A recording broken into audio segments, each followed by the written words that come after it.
Mummy जी, इस बार मैं माफ़ी नहीं मांगूंगी। दीदी, चलिए खाना तैयार है, आप भी खा लीजिए। कृतिका अपनी ननद दीपा को खाने के लिए बुलाने लाई।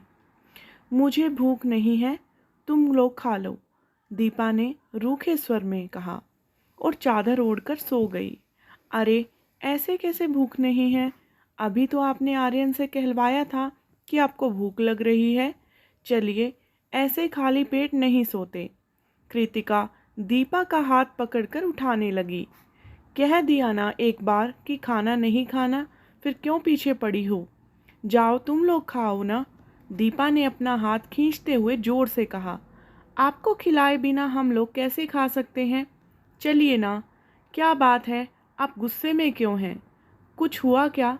कृतिका ने आराम से पूछा। मम्मी, मम्मी, दीपा जोर जोर से सासू जी सरिता जी को बुलाने लगी। बेटी की पुकार सुन सरिता जी दौड़ कर आई। क्या हुआ दीपा, क्यों चिल्ला रही हो? अपनी बहू से कहो कि इस कमरे से बाहर जाए और मुझे डिस्टर्ब ना करे। कृतिका की तरफ गुस्से से देखते हुए दीपा ने सरिता जी से कहा। सरिता जी ने इशारे से पूछा कि क्या हुआ, तो कृतिका ने सिर हिलाकर कहा कि पता नहीं। आप दोनों सास बहू को जो भी इशारों में बात करनी है बाहर जाकर करें। दीपा गुस्से से उबलने लगी तो सास बहू दोनों बाहर आ गई। ये अचानक दीपा को क्या हुआ? तुम लोग कुछ उसे बोली हो क्या? सरिता जी परेशान होकर बोली। हम लोग क्या ही बोलेंगे, हम लोग तो खाना बना रहे थे। फिर बच्चों ने कहा कि भूख लगी है तो उन्हें खाना खिलाने लगे। आर्यन बाहर देवर जी के साथ था।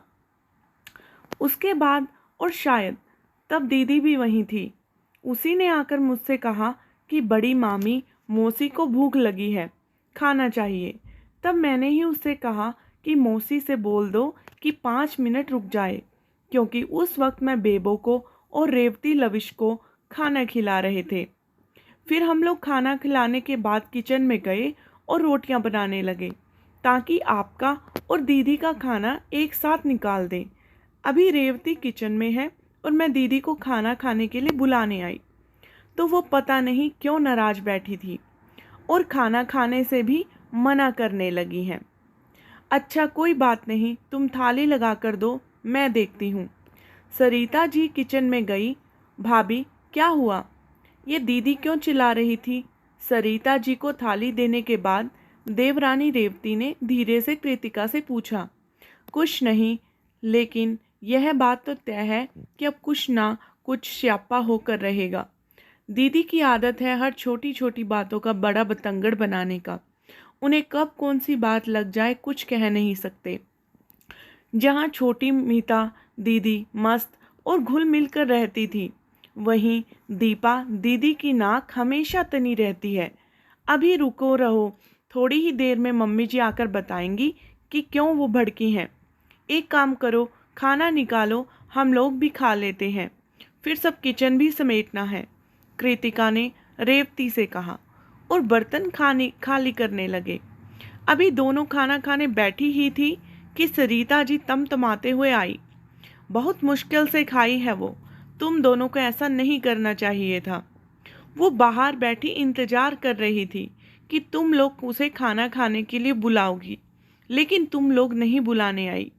फिर उसने आर्यन से कहलवाया कि उसे भूख लगी है, तो तुम दोनों पहले आपने ही खाने बैठ गई और उसे पूछा भी नहीं।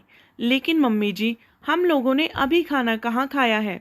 हम दोनों अभी सबको खिलाने के बाद खा रहे हैं, रेवती ने अपनी और कृतिका की थाली दिखाते हुए कहा। लेकिन वो कह रही है कि उसने तुम दोनों को खाते हुए देखा। सरिता जी अपनी बेटी का पक्ष लेते हुए बोली। दीदी सही कह रही हैं, उन्होंने हम दोनों को खाना खाने देखा होगा, लेकिन जो समझा वो गलत समझा। बेबो और लविश को हम लोग खाना खिला रहे थे, लेकिन दोनों ने ही खाना छोड़ दिया, तो हम लोग उसे फेंकने की जगह खुद खा लिए। दीदी ने तभी देखा होगा और यह सोच लिया कि हम लोग उन्हें बिना खिलाए खा लिए। कृतिका ने सारी बात क्लियर की। मम्मी जी, घर में इस वक्त 7 बच्चे हैं, बेबो और लविश को छोड़कर सभी बड़े हैं। उन दोनों को नींद आ रही थी तो हम लोग उन्हें खिलाने लगे। और आप भी जानती हैं कि बेबो को खाना खिलाने के लिए बहुत बातें बनानी पड़ती हैं और लविश भी रेवती के हाथ से ही खाना खाता है। बड़े थोड़ा इंतजार कर सकते हैं लेकिन बच्चे नहीं। अच्छा ठीक है, कोई बात नहीं, खाना खाकर दीपा से माफ़ी मांग लेना, वो बड़ी है। यूं बेटियां मायके में नाराज होकर रहें तो अच्छा नहीं लगता। तुम बड़ी बहू हो, बात को समझो। सरिता जी के सुर थोड़े ढीले हो गए। सॉरी मम्मी जी, इस बार नहीं, ना मैं और ना रेवती, हम दोनों ही माफ़ी नहीं मांगेंगे।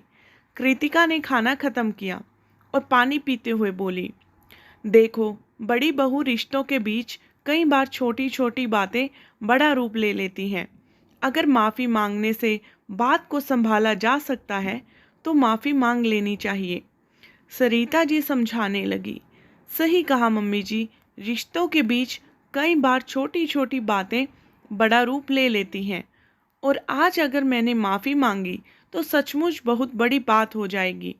हर बार ऐसा क्यों होता है कि जब पूरा परिवार एक साथ इकट्ठा होता है तो दीदी कोई ना कोई बवाल करती ही है।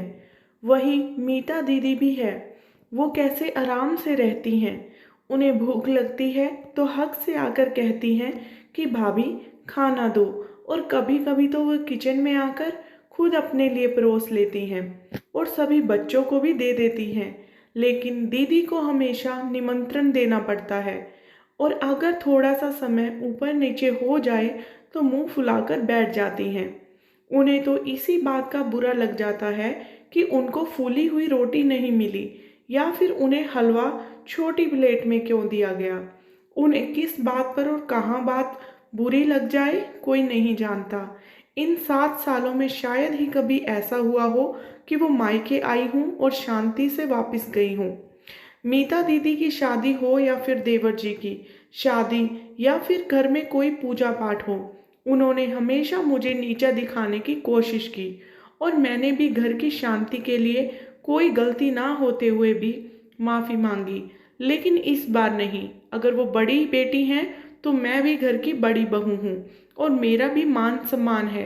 वो क्यों नाराज हैं, आपने आकर हमें बता दिया तो अब आपको भी पता है कि वो गलत बात पर मुंह फुलाई हैं।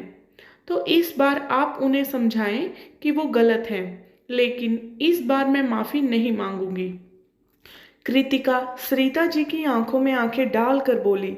थोड़ी देर बाद सरिता जी उम्मीद से कृतिका को देखती रही कि शायद वो हर बार की तरह उसकी बात मान ले। लेकिन कृतिका ने किचन का काम समेटा और गुड नाइट बोलकर अपने कमरे में चली गई। और अब सरिता जी अपनी बेटी दीपा को समझाने चली गई कि इस बार उसकी दीदीगिरी नहीं चलेगी और उसे अपना व्यवहार भी बदलना होगा, वरना आगे वो समझदार है ही। अगर आपको ये कहानी अच्छी लगी है तो प्लीज़ चैनल को सब्सक्राइब कीजिएगा और वीडियो के नीचे कमेंट करके ज़रूर बताइएगा कि आपको ये वीडियो कैसी लगी। आपका धन्यवाद।